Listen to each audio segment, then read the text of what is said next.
नमस्ते, regional flavours में आपका स्वागत है। आज मैं कुछ ऐसा बनाने जा रही हूँ जो रेसिपी आपको इंटरनेट पे कहीं नहीं मिलेगी, क्योंकि आज मैंने सोचा कि क्यों ना एक ऐसी डिश बनाई जाए जिसमें वो सारी चीज़ें हों जो हमें पसंद हैं और हेल्दी भी हों। वीडियो में आगे बढ़ने से पहले अगर आप चैनल पे नए हैं तो चैनल को सब्सक्राइब कीजिए। चलिए इसे बनाना शुरू करते हैं। इस रेसिपी को बनाने के लिए हम सबसे पहले लेंगे आधा किलो पालक और इसको अच्छी तरह से साफ करके धो लेंगे। इसको हम तब तक धुलेंगे जब तक इसकी मिट्टी अच्छी तरह से निकल नहीं जाती। और इसे धुलकर हम इसमें लगभग 2 कप पानी डाल देंगे और इसे उबाल लेंगे। हम इसे कुकर में या फिर इसे ढककर नहीं उबालेंगे, नहीं तो पालक काली पड़ जाती है। हमने इसे मध्यम आंच पर उबाल लिया है और ये देखिए पालक बिल्कुल अच्छी तरह से उबल चुकी है। अब हम गैस को बंद कर देंगे और इसे ठंडा होने देंगे। अब हम लेंगे 3/4 कप कॉर्न और इसे भी हम मध्यम आंच पर 10 मिनट के लिए उबाल लेंगे। आपने पालक पनीर और पालक कॉर्न की रेसिपीज तो बहुत खाई होंगी, पर ये रेसिपी बहुत ही यूनिक होने वाली है। अब कॉर्न को उबलते हुए भी 10 मिनट हो चुका है। अब हम गैस को बंद कर देंगे और आगे की तैयारी कर लेंगे। जब तक पालक ठंडी हो रही है तब तक मैंने 2 मध्यम आकार की प्याज को बारीक काट लिया है और 15 से 20 लहसुन की कलियां और 2 हरी मिर्च को भी हम बारीक काट लेंगे।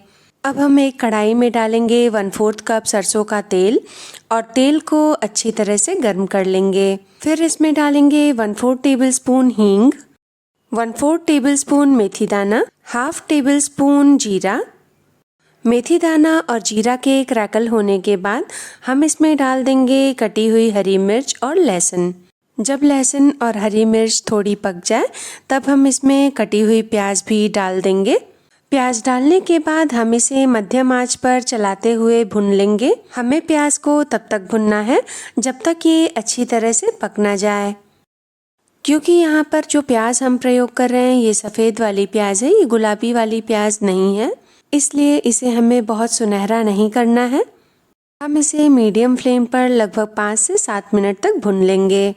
अब प्याज जितनी हमें पकानी थी उतनी हमने पका ली है।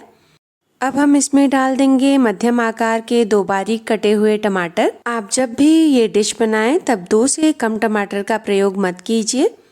फिर डालेंगे हाफ टेबल स्पून सब्जी मसाला, 1/4 टेबल स्पून हल्दी powder, half tablespoon Kashmiri लाल मिर्च और स्वादानुसार नमक डालकर हम इन मसालों को प्याज और टमाटर के साथ अच्छी तरह से मिला लेंगे।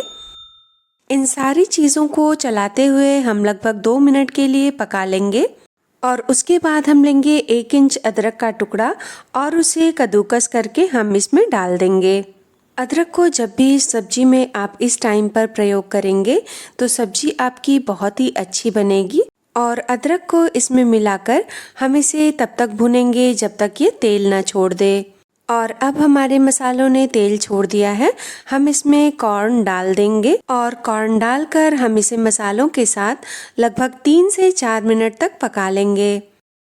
इससे 2 चीज़ें हो जाएंगी, कॉर्न थोड़े भुन जाएंगे जिससे वो खाने में और अच्छे लगेंगे और इनमें मसालों का स्वाद भी घुल जाएगा। अब हम आंच को धीमी करके इन्हें पकने देंगे और जब तक ये पक रहे हैं तब तक हम पनीर को टुकड़ों में काट लेंगे। ये मैंने 200 ग्राम पनीर लिया है और इसे मैं बड़े बड़े टुकड़ों में काट लूंगी। आप चाहें तो इसके छोटे टुकड़े भी कर सकते हैं।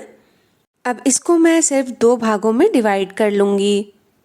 ये छोटे पनीर के टुकड़े जो मैं निकाल रही हूँ, आप चाहें तो इसे ग्रेवी में ग्रेट करके डाल सकते हैं। हमारे यहाँ की कहानी थोड़ी सी अलग है, ये टुकड़े सब्जी बनाने से पहले ही गायब हो जाएंगे। अब हम एक पैन में लेंगे 1 से 1.5 चम्मच तेल और उसमें डालेंगे 1/4 टेबलस्पून हल्दी और 1/4 टेबलस्पून कश्मीरी लाल मिर्च। इसे हम तेल के साथ पका लेंगे और पूरे पैन में फैला लेंगे। जब ये पक जाए तब हम इसमें पनीर के टुकड़े डाल देंगे और इन्हें फ्राई कर लेंगे। पनीर के टुकड़े डालकर हम इसे मध्यम आंच पर हर तरफ से फ्राई कर लेंगे। ये देखिए इस तरह से पलटते हुए हमें इसे शैलो फ्राई कर लेना है। पनीर के टुकड़ों को फ्राई करने में बहुत ज़्यादा समय नहीं लगेगा। और ये लीजिए ये फ्राई हो भी गए। अब हम एक बर्तन में लेंगे पानी और उसमें डालेंगे 1/4 टेबलस्पून हल्दी पाउडर। हल्दी पाउडर को हम पानी में अच्छी तरह से घोल लेंगे और इसमें जो हमने पनीर के टुकड़े फ्राई कर रखे हैं उन्हें डाल देंगे।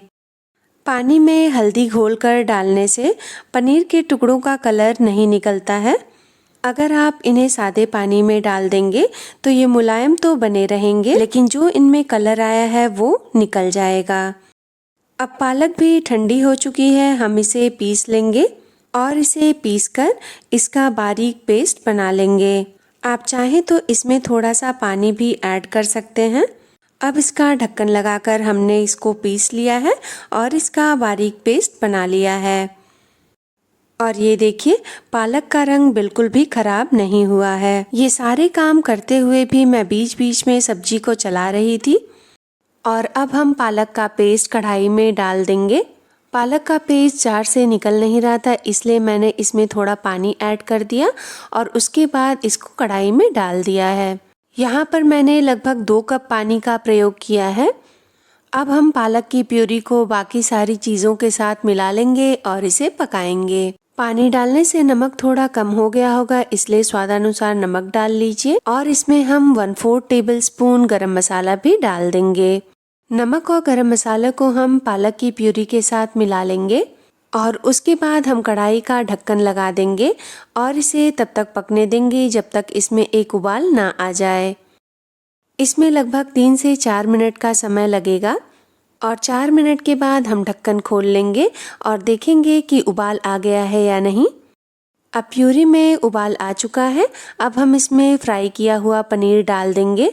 पनीर डालने के बाद हम इसे एक बार चला लेंगे ताकि प्यूरी के साथ ये मिल जाए और अब आंच को धीमी करके हम इसे ढक देंगे और इसे लगभग 10 मिनट के लिए पकने देंगे। इसे हमें धीमी आंच पर 10 मिनट के लिए पकने देना है। बीच बीच में चलाते रहिए ताकि ये जले नहीं। अब 10 मिनट हो चुके हैं। अब हम ढक्कन हटा लेंगे और ये देखिए, हमारी कॉर्न पालक पनीर बिल्कुल बनकर तैयार है। और यकीन मानिए, इसका स्वाद इतना ज़बरदस्त है कि आप हर बार कॉर्न पालक पनीर ही बनाएंगे। अब चलिए इसकी प्लेटिंग कर लेते हैं। कॉर्न पालक पनीर के साथ खाने के लिए मैंने वेज पुलाव बना के रखा था। इस पुलाव को एक कटोरी में डालकर हम इसे सेंटर में रख देंगे और इस कटोरी के चारों तरफ हम पालक पनीर ऐसे डाल लेंगे। आप चाहें तो जैसे आपको अच्छा लगता है उस तरह से आप इसको सर्व कर सकते हैं। और इसकी चारों तरफ पालक पनीर डालने के बाद जब ये थोड़ा ठंडा हो जाए तब हम कटोरी को हटा लेंगे और कटोरी को हटाकर हम इस पर रख देंगे कटी हुई प्याज, 1 हरी मिर्च और नींबू का टुकड़ा। और इस तरह से हम रेस्टोरेंट स्टाइल में इसको सर्व करेंगे। अगर वीडियो अच्छी लगी हो तो वीडियो को लाइक कीजिए, चैनल को सब्सक्राइब कीजिए और बेल आइकन दबाना बिल्कुल मत भूलिए ताकि आगे आने वाली वीडियोस की नोटिफिकेशन आपको मिलती रहे। इस रेसिपी को अपने दोस्तों के साथ शेयर कीजिए। अपना और अपने परिवार का ध्यान रखिए। आपसे मिलते हैं हम अगली वीडियो में।